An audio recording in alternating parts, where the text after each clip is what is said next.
സംസ്ഥാന സർക്കാരിന്റെ 4ാം വാർഷികാഘോഷത്തിന്റെ ഭാഗമായി നടക്കുന്ന എന്റെ കേരളം പ്രദർശന വിപണന മേളയ്ക്ക് തയ്യാറെടുക്കുകയാണ് കോഴിക്കോട്. കോഴിക്കോട് ബീച്ചിലെ ഫ്രീഡം സ്ക്വയറിൽ നടക്കുന്ന ചടങ്ങിൽ മുഖ്യമന്ത്രി പിണറായി വിജയൻ ഉദ്ഘാടന കർമ്മം നിർവഹിക്കും.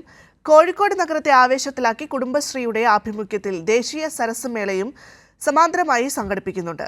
ആദ്യമായിട്ടാണ് ദേശീയ സരസ് മേളയ്ക്ക് കോഴിക്കോട് വേദിയാകുന്നത്. ആഘോഷരാവുകൾ രണ്ടാം പിണറായി വിജയൻ മന്ത്രിസഭയുടെ 4ാം വാർഷികാഘോഷത്തോടനുബന്ധിച്ച് നടക്കുന്ന എൻ്റെ കേരളം പ്രദർശന വിപണനമേളയും കുടുംബശ്രീ മിഷന്റെ ആഭിമുഖ്യത്തിൽ സംഘടിപ്പിക്കുന്ന ദേശീയ സരസ് മേള എന്നിവയും സന്ദർശകർക്ക് വ്യത്യസ്തമായ കാഴ്ചാനുഭവങ്ങൾ സമ്മാനിക്കും. വൈകിട്ട് 6 മണിക്ക് ബീച്ചിലെ ഫ്രീഡം സ്ക്വയറിൽ നടക്കുന്ന ചടങ്ങിൽ മുഖ്യമന്ത്രി പിണറായി വിജയൻ ഉദ്ഘാടനം നിർവഹിക്കും. പൊതുമരാമത്ത് വകുപ്പ് മന്ത്രി PA മുഹമ്മദ് റിയാസ് അധ്യക്ഷത വഹിക്കും. കഴിഞ്ഞ 9 വർഷത്തെ വികസന ക്ഷേമ പ്രവർത്തനങ്ങളുടെയും മുന്നേറ്റങ്ങളുടെയും നേർക്കാഴ്ച ഒരുക്കുകയാണ് എൻ്റെ കേരളം പ്രദർശന വിപണനമേള.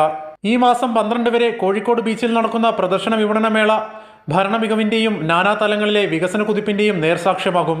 ദേശീയ സരസ് മേള പൊതുജനങ്ങൾക്ക് മികച്ച അനുഭവം നൽകുമെന്ന് കുടുംബശ്രീ കോഴിക്കോട് ജില്ലാ കോർഡിനേറ്റർ കവിത പറഞ്ഞു. ഇത്തവണ സംരംഭങ്ങൾ തിരഞ്ഞെടുക്കുന്ന സമയത്ത് സംരംഭങ്ങളുടെ വൈവിധ്യം, അവരുടെ ഉൽപ്പന്നങ്ങളുടെ വൈവിധ്യവും കൂടി പരിഗണിച്ചിട്ട് മേളയിലെത്തുന്ന ആളുകൾക്ക് വൈവിധ്യമുള്ള കുടുംബശ്രീ ഉൾപ്പെടെയുള്ള ഗ്രാമീണ സംരംഭകരുടെ ഉൽപ്പന്നങ്ങൾ പരിചയപ്പെടാനും അത് വാങ്ങാനുമുള്ള ഒരു അവസരമാണ് കോഴിക്കോട് ഒരുക്കിയിരിക്കുന്നത്. പ്രദർശന വിപണന മേളയ്ക്ക് വിളംബരമോദി സ്കേറ്റിംഗ് പ്രദർശനവും കഴിഞ്ഞ ദിവസം ഉണ്ടായിരുന്നു.